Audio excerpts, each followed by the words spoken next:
Howdy YouTube, and welcome to another episode of the Gunman. In this video I'll be taking you guys through the paintwork on this Bentley Continental. So I'll take you all the way up to when we're ready to put the clear coat on, and then I've decided to do a separate video on the clear coat. So what we're doing here is we're just doing the guards, bonnet and bumper. So with the bonnet, because it's been painted before, the microns were already up to about 270 odd microns, so we decided to strip all of the paint off because obviously our fresh paint is going to take that up above recommended specification for the film thicknesses.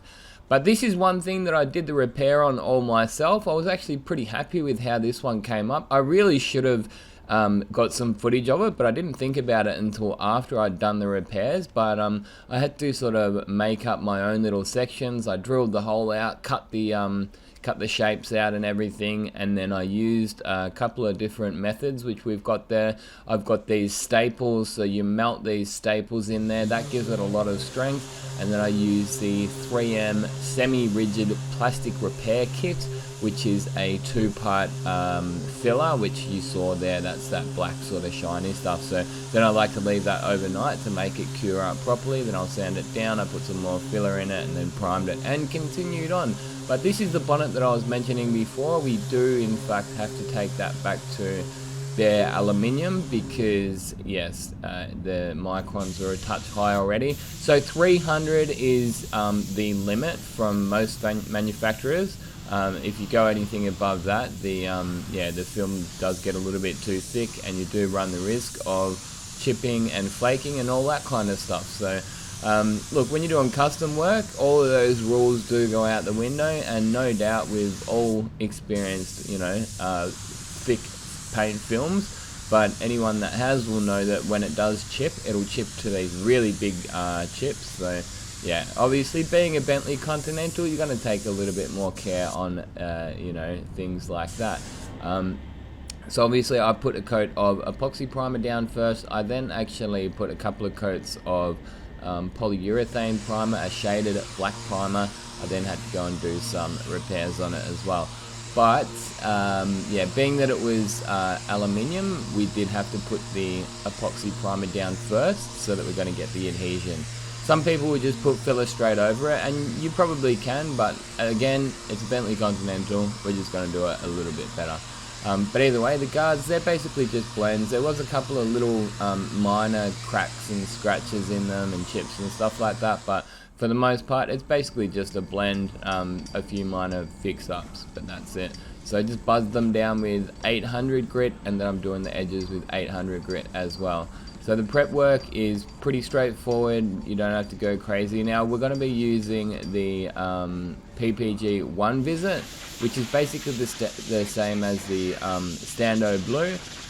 Some very minor differences in it, but yeah, I've really been enjoying using it. It's a great system. I'm going to have to do another update video in the workshop where I'm just sort of shooting the breeze and talking about my current opinions on the PPG products, but I can just tell you now that I'm really impressed with them.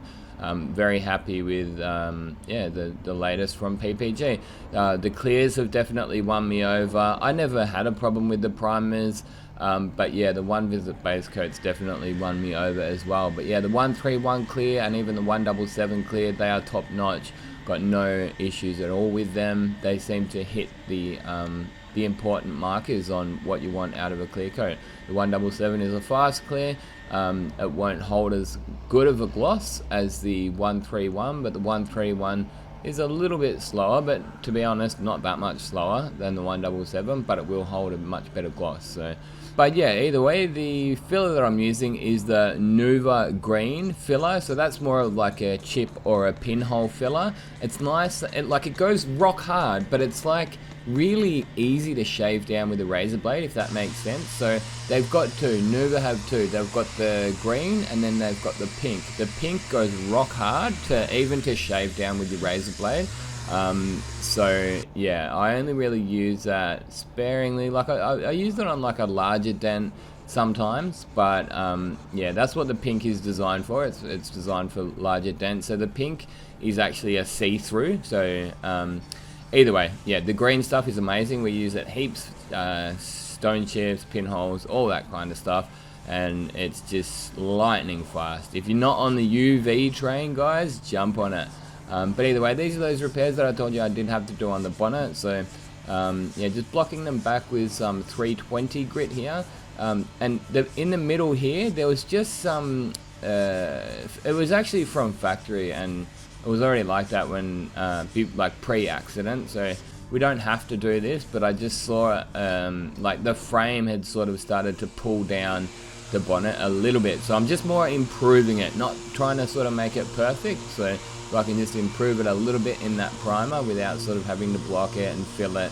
Because sometimes, especially on an aluminium panel, if you go to fill stuff like that, you can end up making it worse. So do have to be a little bit careful. But because primer is on fully evenly, you're not going to get that high and low spot that you run the risk of if you're putting filler into it. But once I'm happy with that, I'm going over the edges with a piece of 500 grit. So this is a Merca Gold Flex. I quite like these. They've got a little bit more cut than the 3M grippy pads. So the 3M grippy pads, definitely, absolutely love them. They've definitely got their place. But if I was to say use them in place of the Gold Flex on this, you wouldn't be knocking as much of the orange peel out. So yeah, like I say, everything's got its place. Right tool for the job.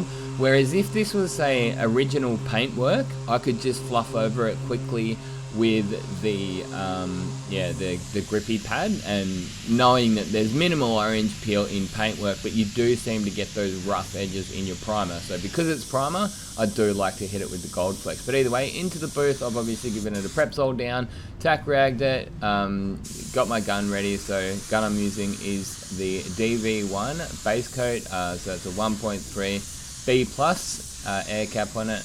Running that at 2 bar because I'm using the PPG 1 visit here, 1 visit base coat. So it's basically, I actually found this color myself. It was one that I was using on the patrols, on the black patrols, and it just turns out that it was the best variant for this Bentley as well. It's a bit of a mixture of like 60-40 of two of the different blacks, 407 and 409, and then put the 1 visit in it, and yeah, off you go. But the reason, sometimes I don't use the 1 visit, sometimes I do. That's actually one thing that I think is a plus about the PPG, is the reason I decided to use it on this is because it makes for a smoother film of your base coat. So when you put the 3-coat system down, you have a more imperfect surface on that base coat. And like if you sort of were to zoom down on a microscopic level, this would be slick and smooth because you put it on so wet. You've basically all done it in one, you know, 2 coats in one. That film is going to be slick and smooth. So when you go to put your clear coat over the top, that's going to take on the slick and smoothness, rather than if you put 1 coat on of your base coat, let it dry, and then dust another one on. It's going to be more of a broken, imperfect finish. And obviously the clear coat's going to take that on, and that's why I find you get much more gloss drop and even like minor orange peel coming through when you do the 3 coats. So especially on a job like this where the clear coat is ultra flat, so it's not dead flat like say my Tirana. On my Tirana I cut that one back with like 1200 grit, finished it off with 500 grit, and like a fully buffed finish.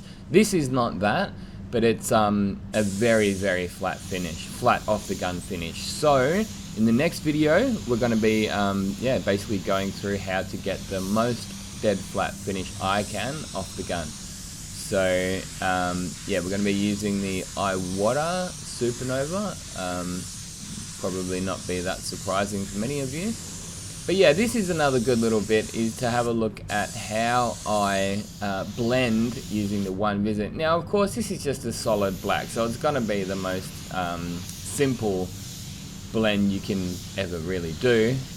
But still, same procedure applies no matter what color.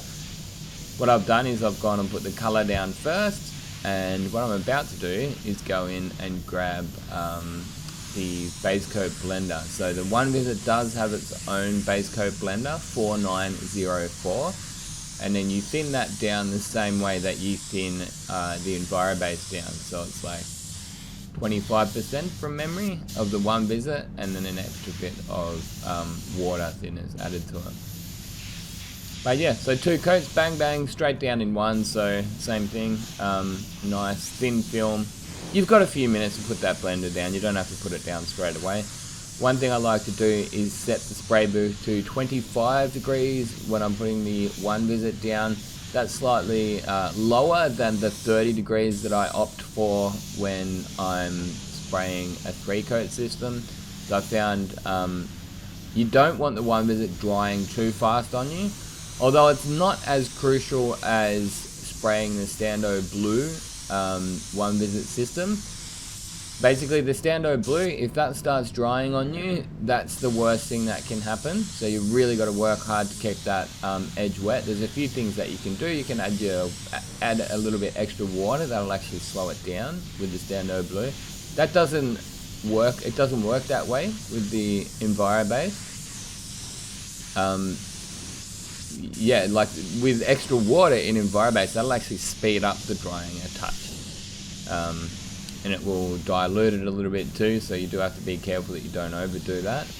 The one thing that I like to do with the one visit is I swap around their recommended thinners versus one visit modifier in their formulas for solid. So when you click on one visit modifier solid color, it will give you X amount modifier and X amount water. I swap them around. So from memory, don't quote me on this because I can't remember. I actually don't need to remember all of the formulas in my head because I mix all my colors and stuff up on the computer, right? But there's certain rules that I know, like, as I say, swapping the one visit versus the thinners.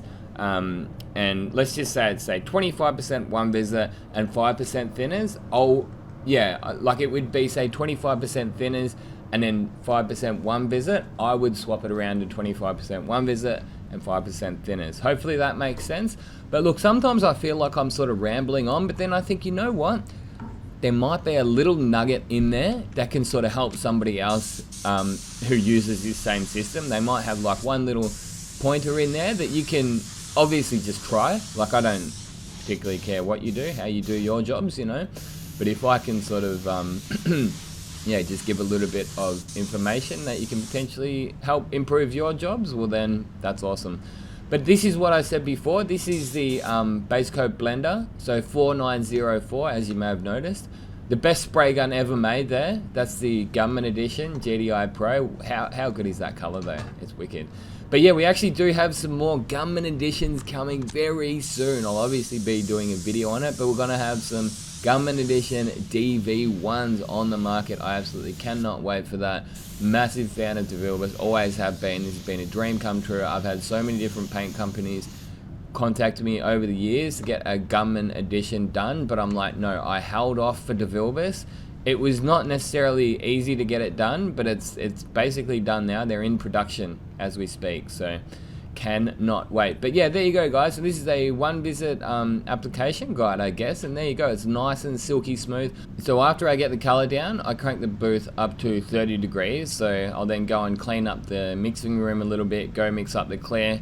That's generally, say, 10 to 15 minutes. Seems to be about the sweet spot before you go and put your clear coat on. There does seem to be no need to bake your one visit base coat. The only time I'll ever bake it is if I'm doing a 3-stage pearl. But there you go, guys. 2005 Bentley Continental Coupe V12. Bit of a beast of a car, this thing. I'll tell you what. Even the front bumper of this thing, $6,000. Yeah, it's quite a expensive car, and yeah, not the kind of car that I would like to own. As much as anything, just for the cost of repairing one of these things is kind of astronomical, and things just break. Like even the grill, I heard it was like a $2,000 grill. And they're made out of like a really brittle type of a plastic. I've got a feeling that they deliberately do that so that at the slightest nudge or a bump they crack, so you've got to replace them. I mean, come on, like it's 2005 when this was made, technology had progressed to a point where you didn't have to use those kind of brittle plastics. You could have used a more softer plastic that would have bent instead of broken, something that's more repairable. I mean, come on, people. But you know, you get that Bentley badge, so you get to be that cool guy. Look, I'm not sure that this car would suit me as much as I can appreciate it. I think it's a wicked car. I think I'm just happy in my Corolla and my Tirana. I'm chilling, pretty happy with my life. So there you go, guys. That's going on after a couple of weeks. So we've got to let the clear coat gas out for a couple of weeks, and then we're going to put the CC Evo from Sonax on. But if you did enjoy watching, be sure to leave a like down below. And yeah, if you want to support the show, we've got new Gunman spray suits back in stock again. Coming very soon, we're going to have a DeVilbiss DV1 Gunman edition. So be sure to keep an eye on spraygunsdirect.co.uk for that Gunman edition. But also be sure to go and follow me on Instagram. If you have wondered where I've gone on Instagram and Facebook, my accounts were deleted for absolutely no reason. They allowed me to start a new Instagram page, but not a new Facebook one. But look, honestly, I wouldn't have bothered with Facebook anyway. I don't particularly like that platform. But anyway, before we go out on another tangent, get out there and paint some shit. Gunman out.